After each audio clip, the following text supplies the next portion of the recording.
magiging abala kayo guys, especially pagpasok ng bare months, hindi lang ngayong September. Lalo na sa mga may negosyo guys. So, unti-unti nang pumapasok yung mga order. Lalo na pag bare months guys, no? Sabi ko sa inyo, pag bare months, maraming pera yung mga tao. So, kung nasa business kayo guys, samantalahin nyo. I-highlight nyo yung mga pangregalo, no? Ano bang meron pag bare months, diba? Gift giving guys. Kasi Pasko, diba? Kahit wala tayong Thanksgiving, meron tayong Christmas, and yun yung most celebrated or most awaited season.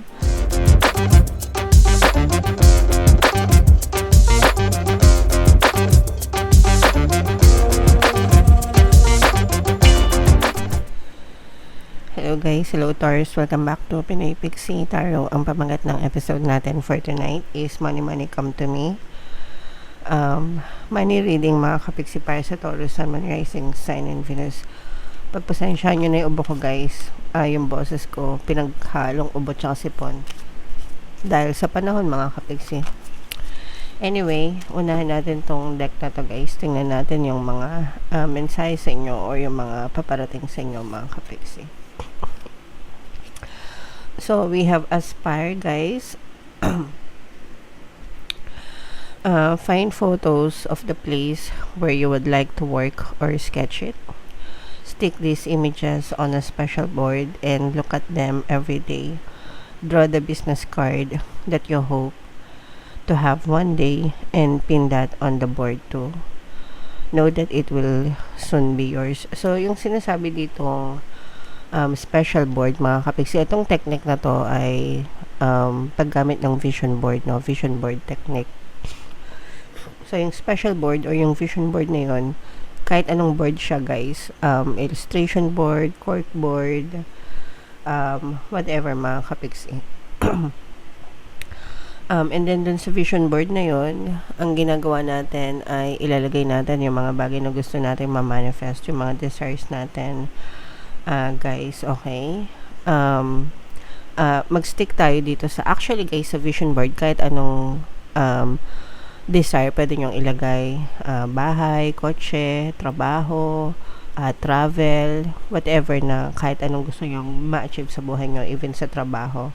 Pero ito guys, mag-stick tayo sa trabaho, no? So, okay, i-share ko sa inyo yung success story ko, mga kapiksi. Way back 2014, no, 11 years ago. Dati kasi nagtatrabaho pa ako, hindi pa uso yung social media masyado.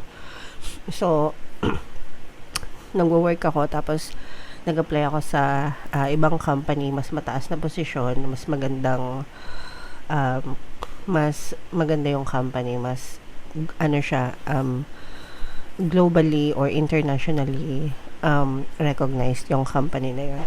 So, ang ginawa ko is nag-apply ako dun sa company, and during my application guys, gumawa ako ng, hindi naman siya vision board, pero sa notebook ko, organizer, sinulat ko dun yung pangalan ko. Dinrawing ko actually yung company logo, kasi madali naman yung logo nila. Tapos sinulat ko yung pangalan ko, sinulat ko yung posisyon, no?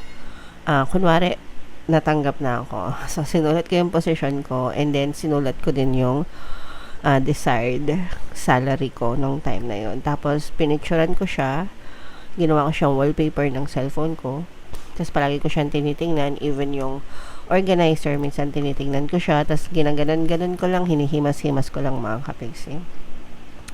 And then after 2 weeks guys, naka-receive ako ng email, no, dun sa company na in-applyan ko, nakapasa ako, natanggap ako dun sa posisyon. Yung posisyon na yun guys, first time ko yun in-applyan, kasi never akong nagkaroon ng ganong experience sa posisyon na yun mga kapiksi. Pero yun yung sinasabi ko sa inyo guys, you can be, do, and have anything that you want, kahit zero experience ka, kahit wala kang qualification, basta ginusto mo, pwede mong makuha. So, natanggap ako doon. And then yung salary na in-offer sa akin is actually mas malaki pa kesa doon sa desired salary ko. Okay?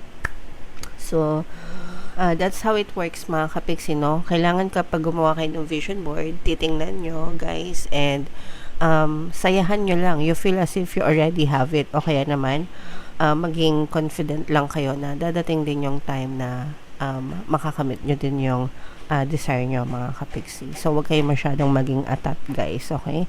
So, in my case, 2 weeks, no? After 2 weeks, tsaka ako naka-receive ng email. So, kayo din, guys, iba-iba tayo ng timeline, but there's always movement in the background. Yun yung palagi nyong tatandaan, okay?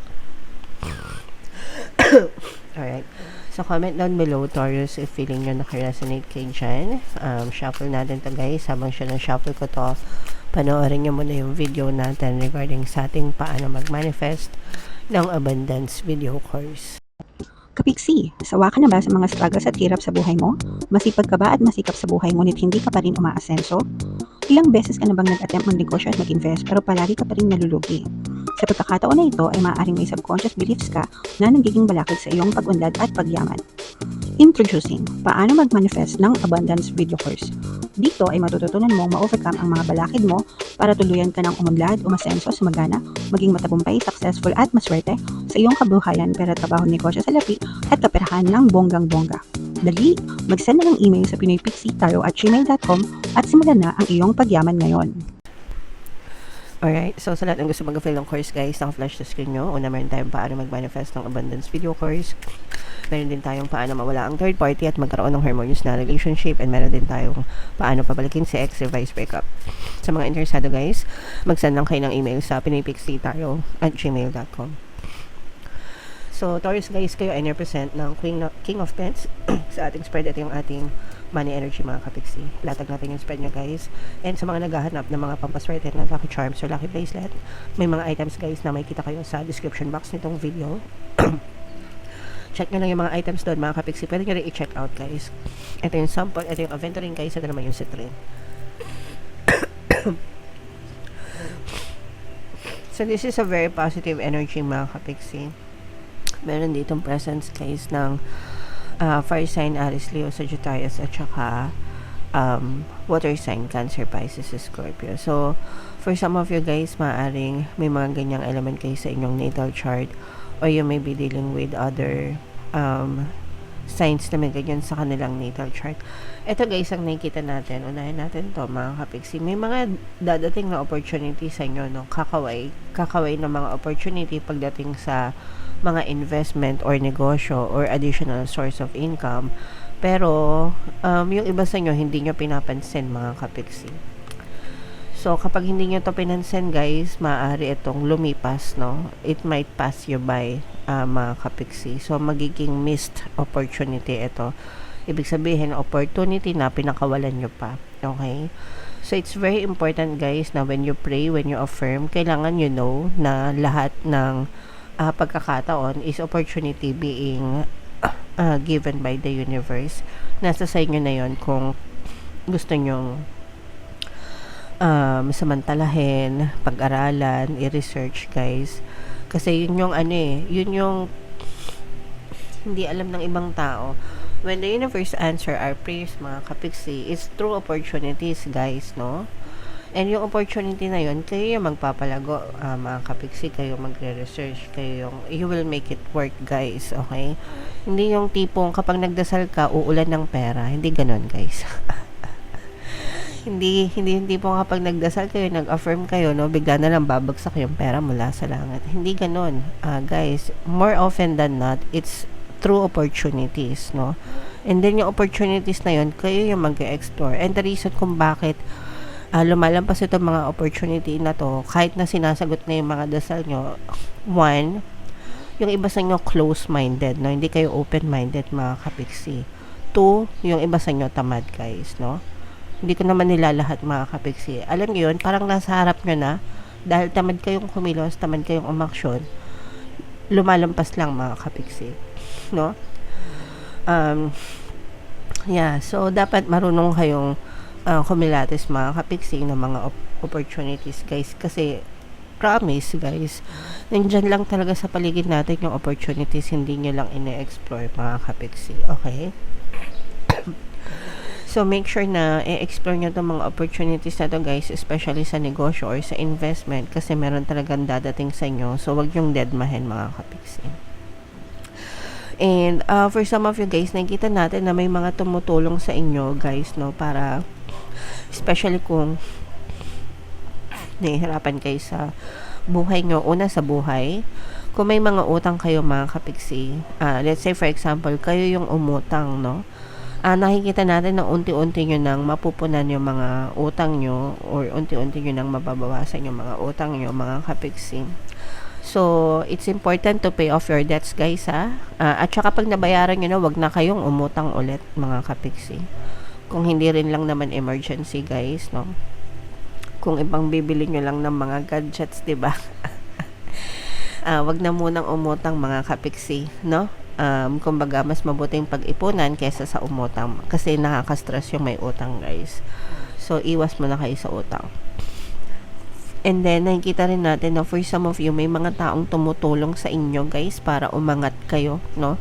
So, sa trabaho, let's say, for example, sa work, mga kapiksi, maganda yung relationship nyo sa trabaho, natutulungan ka ng mga kasamaan mo sa trabaho, binibigyan ka ng kaalaman, ng skills para maging komportable ka, and pwede rin matulungan ka para magkaroon kayo ng stable job. Yung iba sa inyo parang nire-refer ng ibang kakilala nyo, mga kapiksi. Meron din tumutulong sa inyo para umangat kayo sa trabaho, no? So this is about helping you guys, no? Yung mga tulong na to guys, these are from the universe mga kapiksi. Dasal nyo to guys. Ito yung mga dasal na sinasagot mga kapiksi, no? Si universe ang tumutulong sa inyo para masaayos yung buhay nyo. Magiging abala kayo guys, especially pagpasok ng Burr months, hindi lang ngayong September. Lalo na sa mga may negosyo guys. So unti-unti nang pumapasok yung mga order. Lalo na pag Burr months guys, no? Sabi ko sa inyo, pag Burr months, maraming pera yung mga tao. So, kung nasa business kayo guys, samantalahin nyo. I-highlight nyo yung mga pangregalo, no? Ano bang meron pag Burr months, diba? Gift giving guys. Kasi Pasko, diba? Kahit wala tayong Thanksgiving, meron tayong Christmas, and yun yung most celebrated or most awaited season ng mga Pilipino. May mga exchange gift, may mga raffle, may mga Christmas parties, 'di ba? So, kung yung mga paninda nyo guys, no, i-ano nyo na, i-flaunt nyo na guys. As early as now, para talagang bumenta yung mga bentables nyo guys, okay? So, what else? Tingnan pa natin.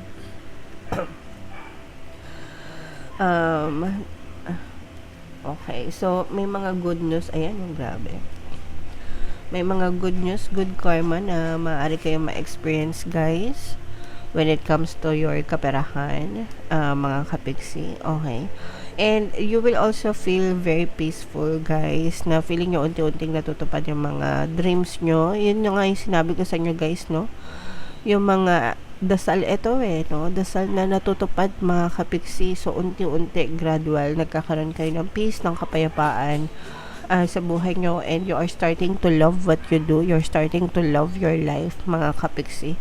Kasi mas nagiging peaceful and mapayapa na yung buhay nyo. And sabi ko nga, unti-unting dinidinig yung mga dasal nyo guys, okay? So, i-mind nyo na to guys, itong mga dasal, itong mga good karma, itong mga bentables, no? Mga kapiksi. Feeling ko talaga lalakas yung mga benta nyo guys. And sa trabaho, maganda din. So, bunot lang tayo ng isa pang card para sa inyong additional na mensahe. Ayan, energy flows where my intention goes. Ito guys, palagi nyo itong naririnig sa akin. Kung nasan yung focus ng attention nyo, yung energy nandun, no? Yung energy nandun.